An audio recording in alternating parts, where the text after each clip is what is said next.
Hey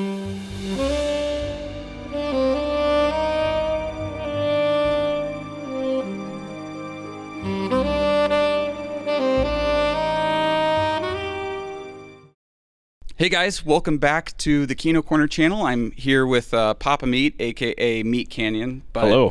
You'll be Papa Meat because that's your film Yeah, review. That's the channel I love. Yeah, and today we're going to talk about this movie that actually is near and dear to me because it's a movie that my dad and I would watch all the time whenever my mom wasn't at home, because my mom hates movies that have blood or gore or sex or any of that. So my dad and I would have like a stash of films where it's like movies to watch when my mom isn't home. Yeah. And this is definitely on that. Like, you don't want to watch this when you're with your mom. But before we get to that, I just want to do a quick shout out. As you can see, the label or the logo behind me is Fudo. And right now we are looking for engineers who have really cool open source projects.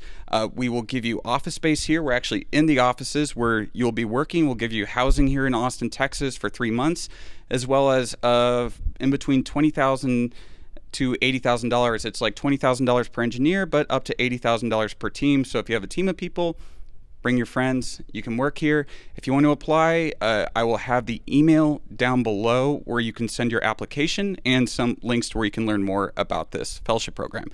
But anyways, getting to the movie Angel Heart. This is a neo-noir. It's directed by Alan Parker, who has probably one of the most diverse film careers of any modern director. He did Pink Floyd's The Wall, which is great. He also did Mississippi Burning, Angela's Ashes.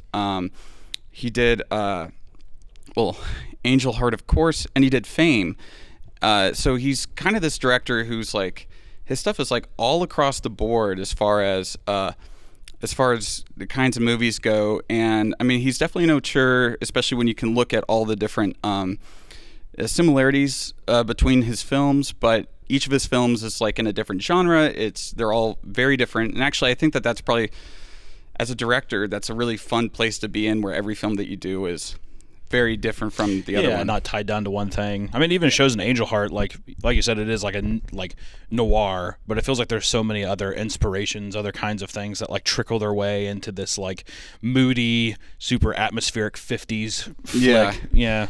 Yeah, so it's based on a novel called Falling Angel, but when he was writing the script, he made so many changes to it that he changed the name of it. And I guess that the writer of the novel gave him creative liberties to basically do whatever he wanted with the script, which he said he didn't get that with Angela's Ashes. And the reason is that Angela's Ashes, the book, was quite a popular book, but when the book's not that popular, like Falling Angel... Yeah, he's like, Yeah, it's like, no, you're just cut me a check and we'll be fine. Yeah, exactly. You might have like 5 people in the audience that are like, Wait, hold on. This is Fallen Angel. What the fuck? Yeah. Oh, he changed it so much. Dude, he ruined it. The book's way better. Yeah. And like, one of the things in the book is the entire book takes place in New York City, which obviously at least half of this movie is in New Orleans. Yeah. And it's and it kind of reminds me of like the noir Night Moves. I don't know if you ever saw that by Arthur Penn with Gene Hackman,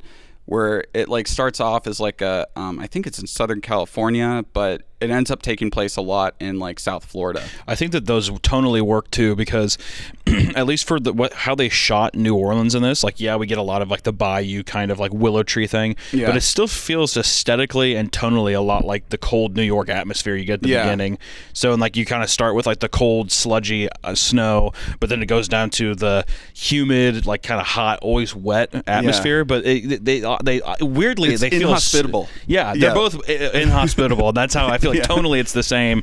Yeah, and he uses that to sort of like the whole culture of New Orleans to sort of expand on these kind of satanic or voodoo themes of the movie. Like, it just kind of brings it a little bit more out. And I know that I was listening to the director's commentary last night. He said that when he was filming New Orleans, he didn't want to like go to the French Quarter and film like all the like the postcard New Orleans things. Right. So he found like smaller parts of town that maybe wouldn't be as like touristy, that felt more like the real city rather than the tourist part of the city, which is where, you know, most movies would go to. You know, a lot of it's like out in the bayou and these like little Cajun towns and Creole towns, and he keeps it very, very small. And actually, when he goes outside of New Orleans into the swamp, it does kind of remind me. I was like, dude, True Detective had like Cary Fukunaga, when he's making True Detective, had to have like seen this movie, because there's a lot of similar sort of feelings when he's like driving by the houses and you see like all the people kind of staring at him like, who is this guy? Yeah, like touching on like almost Southern poverty and like just like the different ways of life, and especially faith. Even like the first season of True Detective really dives into like weird, obscure faith and religion and kind of the obscure nature of like religion in those parts of the world. But yeah, it feels like almost like a direct nod. When like looking at Angel Heart today, you're just, I mean, I agree. You kind of look at it like, oh, you almost want to see Woody Harrelson or Matthew McConaughey. Yeah. So we'll get, okay, so the premise of the movie, for all of you who haven't seen it, which you haven't seen it, I guess if you're watching this video, you should probably just go watch it, because we're going to get into heavy spoilers. But the premise of the movie is that Mickey Rourke plays a guy named Harry Angel, and he's a PI in New York City in 1954. Again, this is another difference from the book. The book took place in 59, but Parker pushed it back to 54 because he wanted it to feel more like the 40s. And he said that by the time that 59 was around, you were kind of getting into that 60s era. It was a whole different feeling to America than it was like in the early 50s. So it takes place in 54. He's a private investigator, and he gets a call from this guy named Louis Cypher saying that there's this guy named Johnny Favorite who is gone missing, and he has a contract with him, and he wants him to find him. And he's supposedly at this mental asylum. It should be like a very easy job, but he finds out that, well, Johnny Favorite's no longer there. Someone had paid off the doctor to essentially say that he was still there, but he's been gone for 12 years, and it leads him down this kind of rabbit hole of all these different people. Everything points to Johnny Favorite being dead, but there's still traces of him, and it seems like everybody he talks to ends up dead in very grotesque ways. With the doctor, he gets his eye shot through, and it looks like it's a suicide. And then he gets entangled in this black magic, voodoo, Satan worship. A lot of like horror themes. Yeah, a lot of horror themes. It never quite makes it super clear. Yeah. Because it's all told from like that outsider's perspective. Yeah, very like almost whodunit kind of, cliche. We're kind of like tapping on the whole movie, kind of just like who is this person, and every person that we also talk to that Mickey Rourke is trying to get information from is just very vague, and they kind of just don't. You never are given any full picture. Yeah, and it's a lot like the old noir movies. I know that Parker said that when he was directing it, he goes, well, because in Fallen Angel, it is what he liked about it is it was this very kind of like hard-boiled gumshoe story, but with this like Faustian kind of backbone, you know. And it's the classic like made a deal with the devil to become a popular musician, which was like a fear in the 30s. There was some popular musicians that people were Muddy like, Waters. Yeah, Muddy Waters, and also we see that played out in Oh Brother Where Art Thou, where the guy did the same thing. Big thing. I was like wondering in the book too. Do they go down to New Orleans in the book? No. So I wonder if, by introducing this stuff too, if it kind of makes it tonally reminiscent of those things of like I think he was going for that, especially with like introducing like a lot of the black musicians and the jazz and the blues of the time, a lot of just like black like especially like black American culture of the time, blues and all that stuff, and having tons of different basically callbacks to those kind of like the cultural relevancy of that time, not only in New York and in New Orleans also. Yeah, and so it's really interesting too when Angel Heart came out, because it came out in '87, which is right after the whole, like in the '70s there was a big satanic panic. So it's kind of almost like commenting on the satanic panic of the '70s and early '80s, but also hearkening it back to the sort of mid 20th century with the kind of the legends and folk tales about these guys that sold their soul to the devil to become good musicians.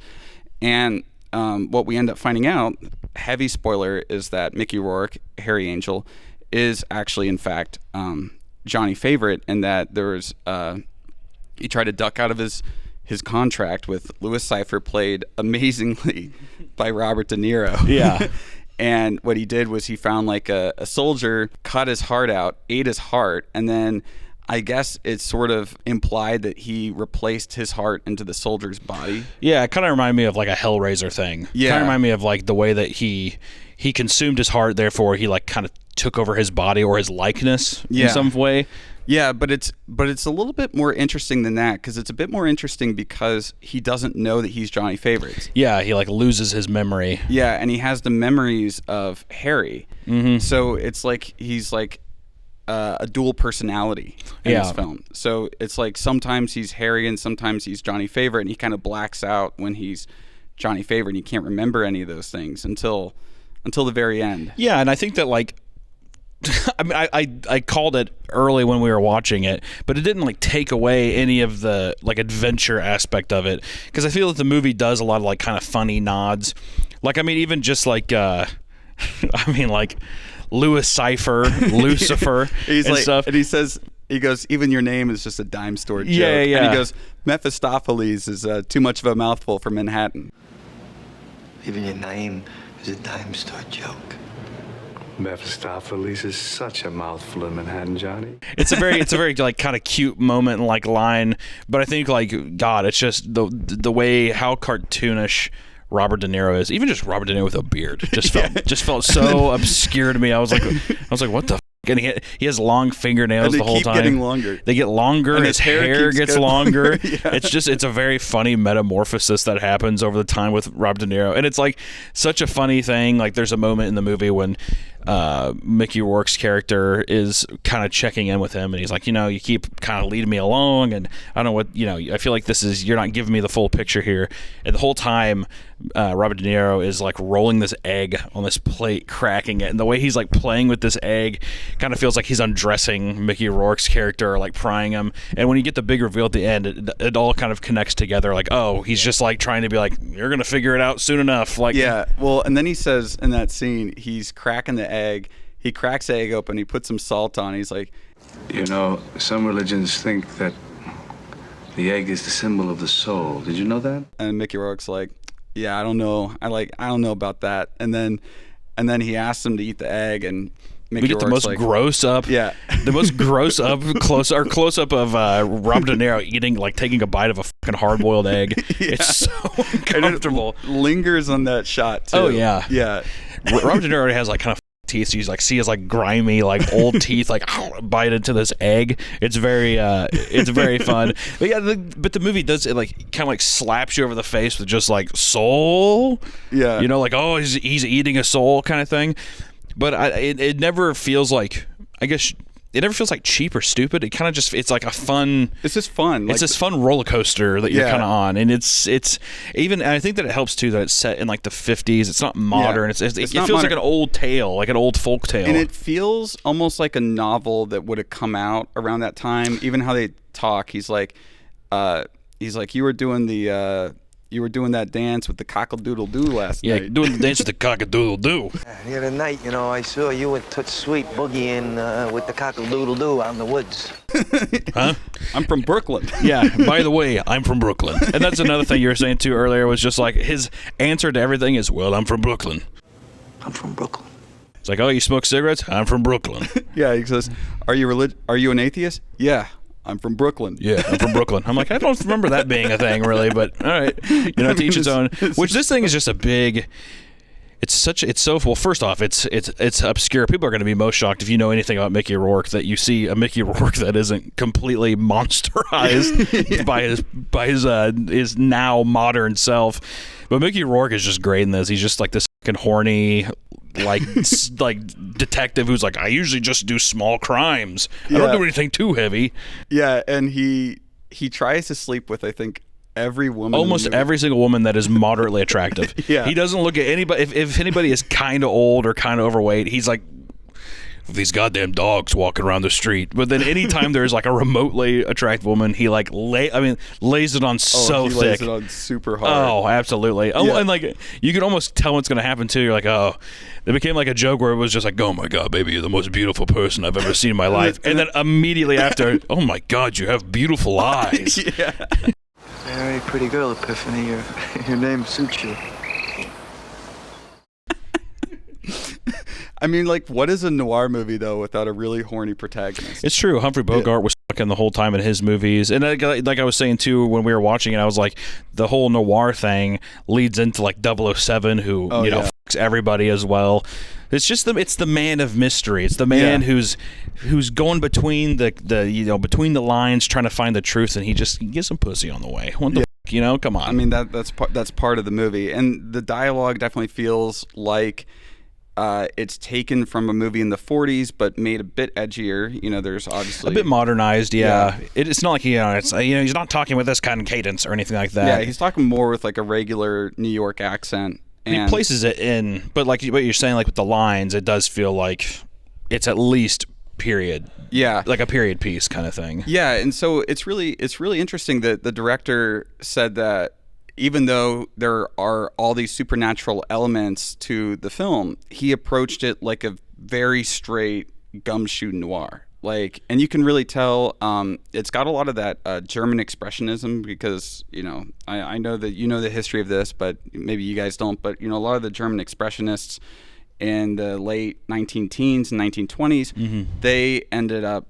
moving to America in the 30s for... Well, I guess we all know the reason why a lot of film directors... What happened with that? what happened in the world at the time?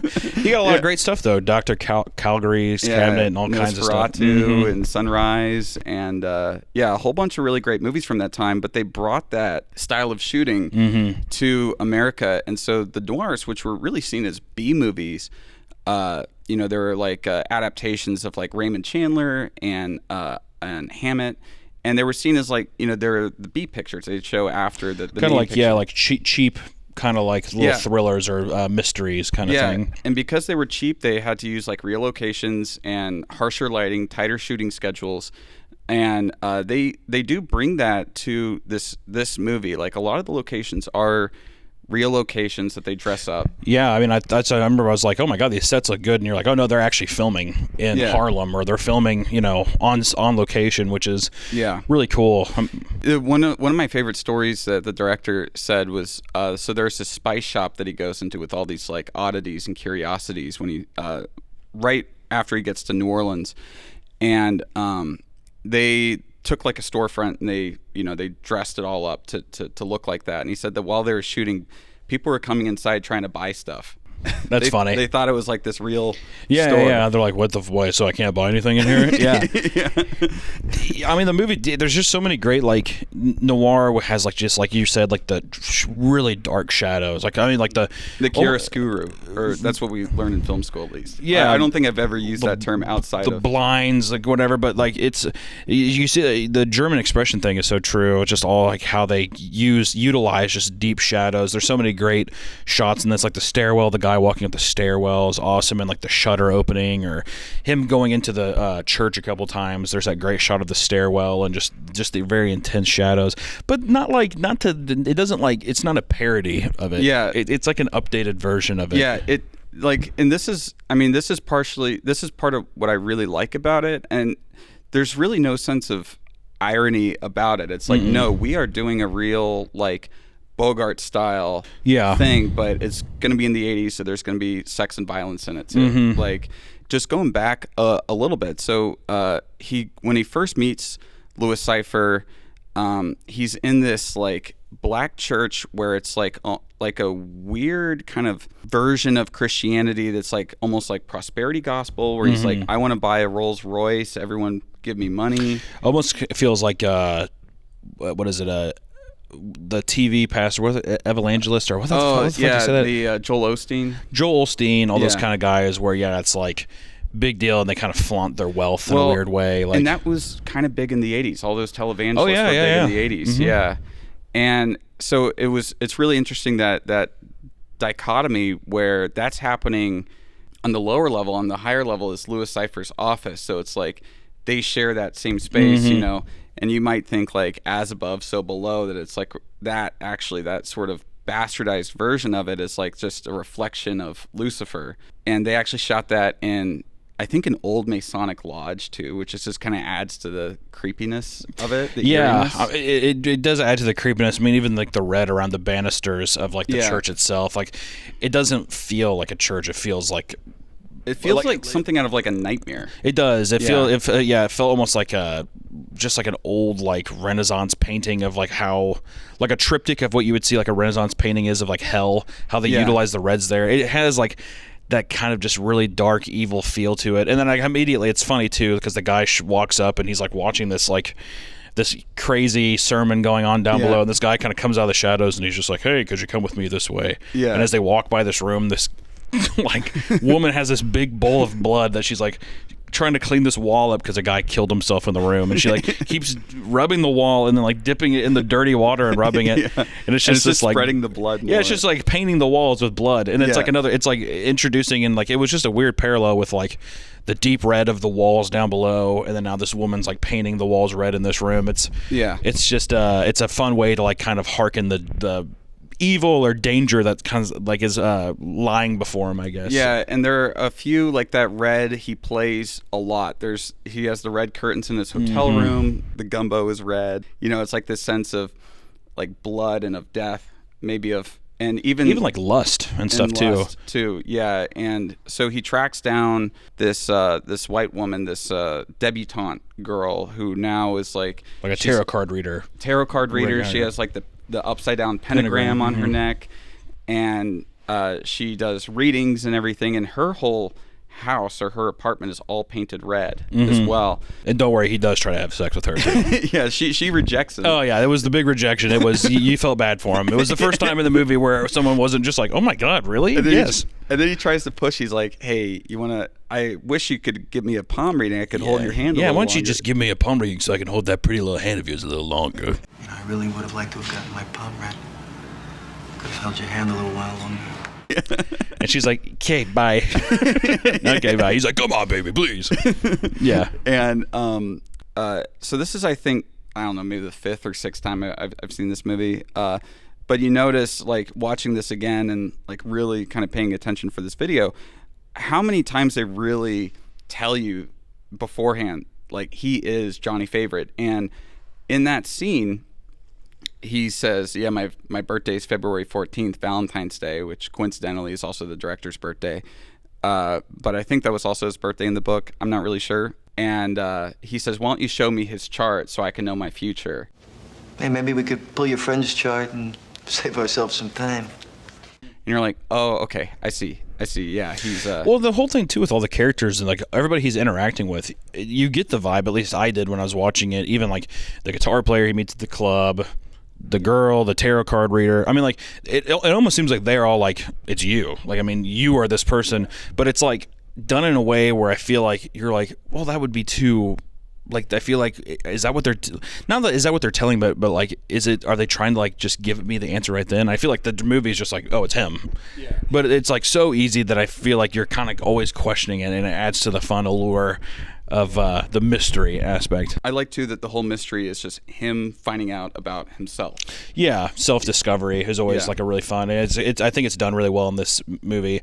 The moment of realization is always really fun too. Yeah, because it's weird. Mickey Rourke is great in this movie. By the way, I love him, but his screaming at the end is so. It's like the man has never screamed before in his life. It's like it sounds like a small child screaming coming from this massive body. Dude, you know that Mickey Rourke could beat your ass. Oh, absolutely. Yeah. No, I mean, he's this monster man, but it's just this tiny, squeamish little voice. He's like, I know who I am. It's like listening to Mickey Mouse scream into a mirror.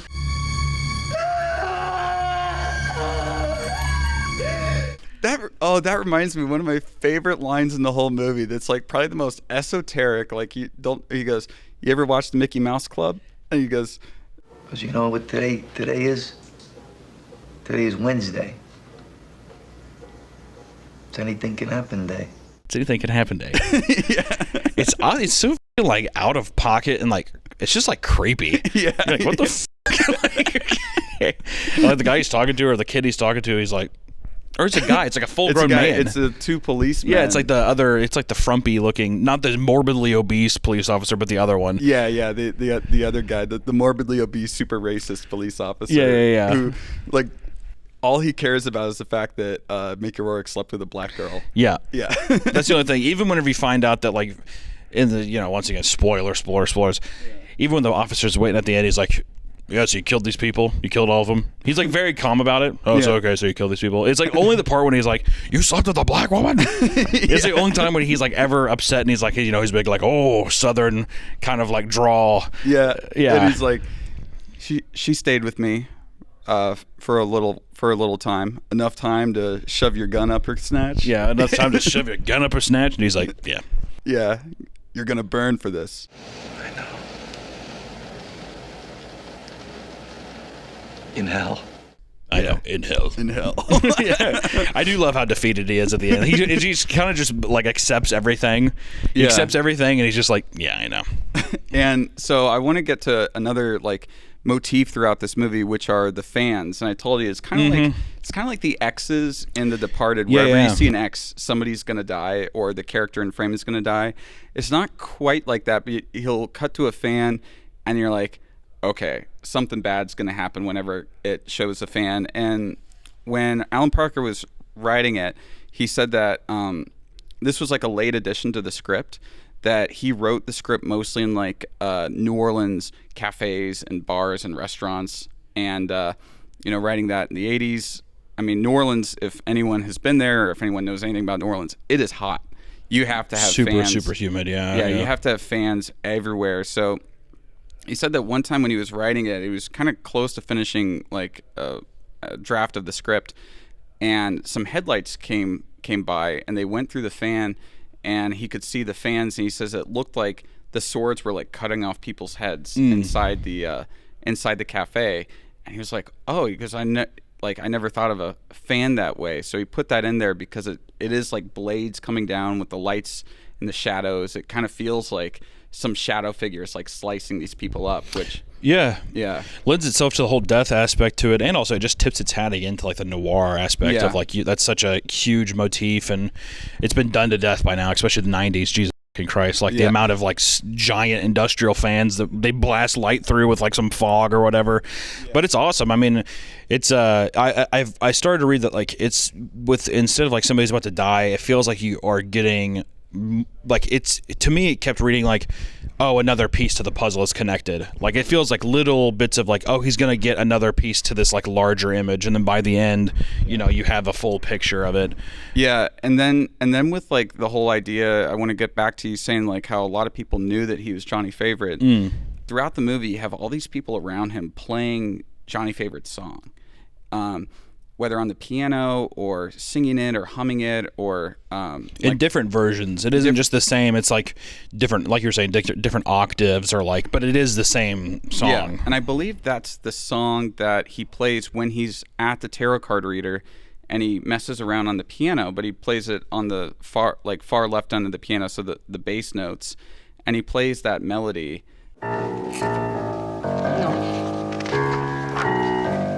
And like the fact that he kind of plays this off of memory too during that scene. What's up, Aaron? I don't want to be messing up your. Oh shoot, we're messing up. No, you're not messing it up. Oh, is this like cool? Like part of the This is part of the chill vibe. Nice, we got a chill vibe. Guys, remember, apply at grandtaps@fudo.org. Yes. Are you guys watching this on QuickTime? Yeah. Don't forget to leave a like and leave a comment. Yeah. But where was I? Oh yeah, so he plays it like out of memory, and then she asks him, "Do you play piano? Do you sing?" And he's like, "No, I can carry a tune, but but no, not really." And but he does have that like that's another just like thing saying like, "Oh look, this repressed memory." And then that other kind of motif that comes across is the man in the black cloak, and it's when early on in the film in Harlem at that church, and now it's like a vacated church because they're having that parade outside, he sees the man in the black cloak, and it's when he approaches him that the two guys attack him and they go on this chase. And the only time that we actually see the face of that man is right at the end when he knows who he is. I'm afraid you did, Johnny. My name's not Johnny. All killed by your own hand, guided by me naturally. We're all seeing it from his perspective, which is an unreliable narrator. So that's why, like, throughout the movie, you're just like, man, why did this guy, like, Toot Sweet, you know, gets choked to death with by getting his balls shoved in his mouth, and you know, and as far as we know, Harry had nothing to do with it, because we're seeing it from like the perspective of Harry Angel and not of Johnny Favorite. Yeah, I mean, Harry Angel is the perspective of the viewer. Yeah, he's just as lost as we are, you know, even though he is the person constructing everything in front of us. And I think the Toot Sweet death has one of the coolest images in the film when he's like realizing all this at the end, and he has the bloody razor, and he brings the bloody razor with the cigarette, and it looks like he has this like lipstick of blood on him, and he's just smoking a cigarette. It's like, oh, that's also one of the best one-liners too. Of when I forgot what the girl, his daughter that we find out when he has sex with. Yeah. Oh yeah. Well, yeah. He has sex with his 17-year-old daughter. He doesn't know that she's his daughter at the time. But and speaking of, that sex scene is one of the wildest sex scenes I think I've seen, especially like in a more mainstream movie. Like, this movie had a budget of $17 million in 87, which I think is equivalent to about 47 million. Dude, pretty good budget size for that era. I mean, and it had two big stars in it, De Niro and Mickey Rourke, and yet they have this sex scene where he's having sex with who you find out is his daughter, from a different body. So I don't know, but she's 17 and she's 20 in the film. She's actually an actress from The Cosby Show. I was telling you, she's one of the main actresses in The Cosby Show. Yeah. And this was during the run of The Cosby Show. So I wonder how. Yeah, I was like, wow, I'm surprised that like her agents would let her do on such a family show. Yeah, you know, I know. like, It's like super G-rated. Well, 80s, maybe a family show. Maybe a family show to the audience. But so he's having sex with her, and then like it's a downpour, and all the water just starts to like come through the ceiling. You see all this water coming down, and then it all turns to blood. Yeah, it's like his roof is leaking, and he's like, I don't know why I stayed at this place.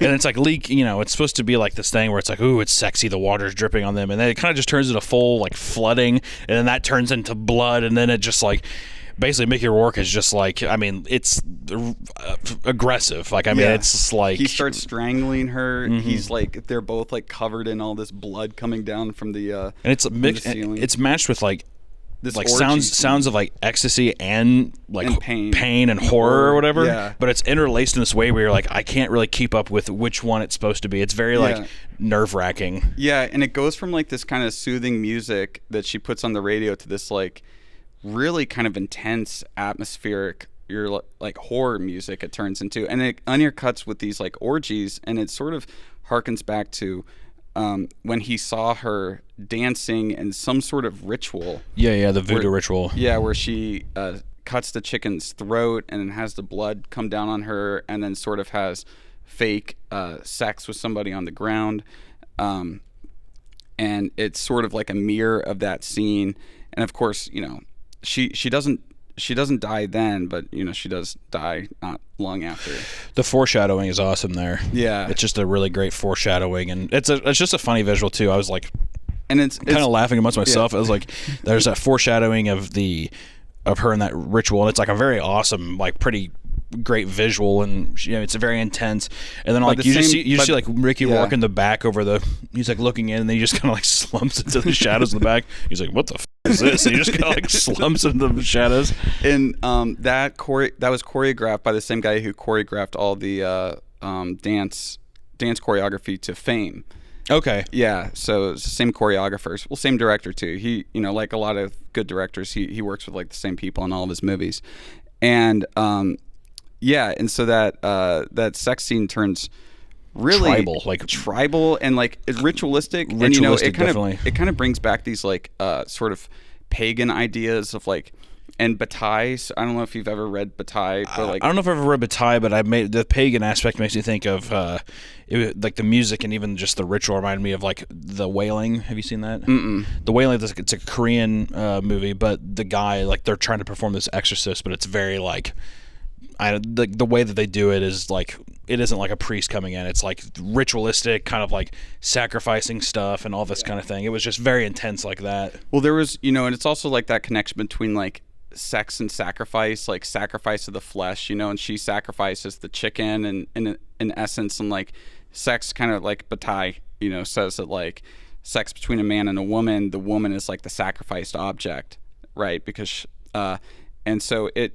kind of brings that together. And like in a lot of these like pagan religions, there was like a sexual aspect to some of their I believe like in Sumer and like some of those old Mesopotamian religions, there would be like religious sexual acts that coincided with like the slaughtering of animals. You know, he's like, there's a lot of this like religious like hocus pocus going on, and it's not just a Christianity. The Christianity is one aspect to it, and it's also voodoo, it's also Satanism, but it kind of like almost points towards, because as we said earlier, like it's not quite like, it doesn't point towards much except maybe this some sort of like ancient devil worshipping, ancient sort of religion that isn't really any pagan. of these things. It does feel pagan, like an unknown, like from the earth kind of religion that's just like forgotten or something. It works too, because it takes the idea of like a contract with the devil, and it isn't just so surface level. It like really like goes into like a new territory of like the ritual aspect of it, like actually summoning him. Like it's just a fun more in-depth analysis of like what that kind of like idea is of just like, and it's all making a contract. told from the perspective of an outsider, so he doesn't have to like explain too much about it, which I like. I really hate it when movies try to like over explain when they try to rationalize anything. Yeah. It's like, fuck off, it's the devil showing up. Like just give me the devil. Give me the information that I need to get, and like don't like try to like make me be like, oh, that makes sense. Like that's you ruin it. Like like the whole point of noir too is like the big sleep, you know, like you don't really make sense of it by the end. Like you kind of get your guy, but like the whole picture is like, oh, this is it's very muddy. Yeah, it's muddy, but it's like, that's fine. Yeah, and I wanted to also point something out that I find really interesting is that so Epiphany is his daughter, and he gets her name wrong I think twice, but she says that she had sex with this guy, impregnated her, I'm guessing when she was like 14 or 15, because her child looks to be about 2-ish. I was wondering if it was I was wondering if it was 13, because she took we got the information of the guy saying, oh, she's became the priestess when she was 13. Yeah. So I was wondering if it was like, she might have got pregnant when she was 13, had her from kid like the devil like or whatever. Mm-hmm. Well, and she said like she's like, it's the best fuck I ever had, and but she doesn't know the guy, and it's implied that it was Robert De Niro's Lucifer that impregnated her, because we see that he has like the glowing contacts, and it's pretty funny. Alan Parker on the commentary was like, you know, I shouldn't have done the glowing contacts. He's like, you know, sometimes when you watch these movies, pointing, he's like, but he goes, at the time I thought it looked cool, and he goes, now watching this, he goes, you know it's going to be aged or not. You just have to go with like, I mean, I respect the idea of like, at the time he's like, oh, this is cool, you know, whatever. I like seeing the kid have him at the end too. You're like, pointing at him is like the last image. And then it goes to the elevator, like this another motif where the elevator's going down. You know, you're going deeper and deeper. Yeah, into hell. It's descending into hell. He's definitely going down the layers of hell and stuff. Yeah. With her name too, Epiphany. I was Epiphany, yeah. You know, like the epiphany that it's his daughter and stuff. Yeah. Like the realization aspect of it, I thought was funny. Harry Angel, like it all kind of plays into this, like almost like a. That's what I'm saying. Like it's like sarcastic names. Sarcastic, but it's like also just like such a huge road sign being like this right here. You know, Harry Angel, he's a fallen angel. Yeah, but it's like, and I think that first, because when you first hear it, he's like, I'm Harry Angel.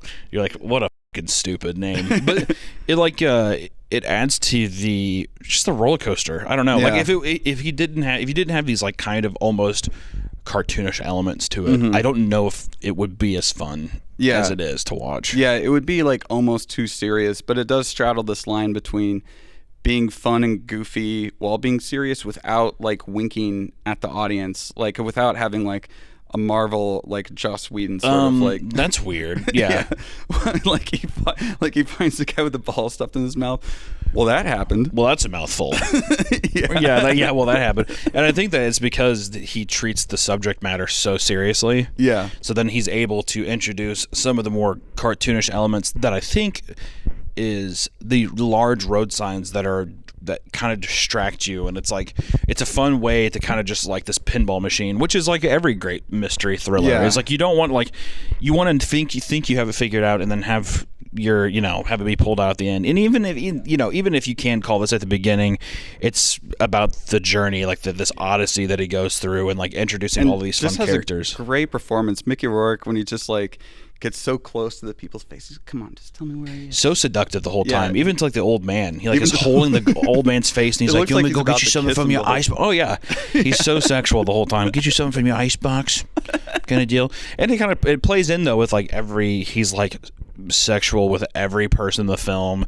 Even like his previous character was very sexual with every person in the film. Yeah, exactly. And stuff. He's just like this like seductive kind of. And until the end when he's like talking to the tarot card reader's dad, and he just has this ice pick for the entire conversation. He's just hitting that ice pick, and then he just grabs an axe and starts like whacking it. And the biggest foreshadowing death that I thought was really funny was the guy coming in. He's like, oh, my stomach, I can't do Cajun food. And then like they walk in, and it's like the biggest vat of gumbo. And he's like, he takes a giant spoon for like a second. He's like, oh, it's a shame you wouldn't like this gumbo. And he's like.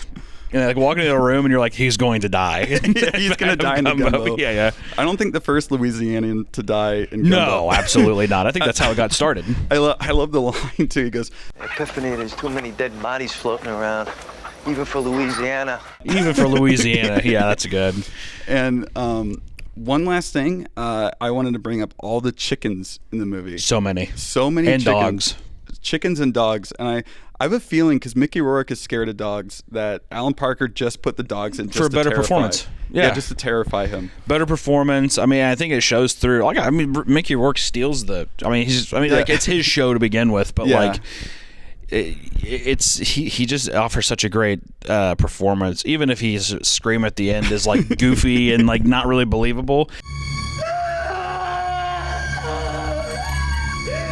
He does just a great job, and also he's so like tough and like gruff looking, and he's like athletic. Like so many of those scenes, you could tell it's like that fucker could just run for days if he wanted to. Like you're just like, we need to reset. You need to let the guys catch up to you a little bit. Yeah, you have to make it believable. There's that scene where he runs up those flight of steps, and I'm like, that has to be some kind of record. The way he books it up those steps, it's like 4 steps at a time. Oh, it's unbelievable. Yeah, huge strides in these like big loose clown pants he's wearing from the era. Whatever, it would be so hard to like. And imagine too the shoes, like they all wore like the dress shoes. Yeah, like the weird loafers almost. Yeah. The thing I was thinking about the chickens, all those chickens, thinking about eggs and the souls. The chickens are create the eggs, which are the souls, and I guess that's a connection. Also, the connection between sacrificing the chicken that's creating these souls, and it kind of all goes into that like that whole thing about the devil's contract, the Faustian deal. Yeah, it's always looming. It's like no matter where he goes, this bad omen is kind of always around him and stuff, and it's always like pecking at him too. Yeah. They're never just like pun intended. Because exactly, exactly. I have chickens at my house, and they will not with you. Like, I mean, like they don't want to be with you, but every one of these chickens are like bopping at him. They're like coming up to him, and he's kind of like stepping over him, and his character like is afraid of chickens. Afraid of chickens, and it's just kind of this thing where it's always like it's kind of always something like tapping on his back. Yeah, and like being like we're here. Chickens are nasty animals too. Oh, they're disgusting. They smell horrible. They smell horrible. They'll like eat their own young. Oh yeah. I grew up raising chickens, and like they will after they lay eggs, they'll like peck their eggs and then eat their own eggs, and so it's like maybe in the context of the movie, it's like, oh yeah, they're eating their own like souls. Like they've created these souls. They're gonna eat those again, kind of like what Lucifer's doing to Johnny Valentine, or what Johnny Valentine did to Harry by like eating his heart. It's like he's eating his soul. But anyways, I think that's about time to wrap it up. So yeah, no, I mean, I had a great time. This is the first time I ever watched this, so I appreciate you let me in on this movie. Yeah. I had no idea this movie existed. If anything, just for young Mickey Rourke and for bearded Robert De Niro, that's like enough of a gateway to be like, oh, I'll check it out. Yeah, you have to check it out for those two things alone. And if you really like young Mickey Rourke, you really do have to watch Rumblefish. I need to check it out. Yeah, Rumblefish is really great. Also has a young Matt Dillon. It was like one of Nick Cage's very first roles. It's got Tom Waits in it.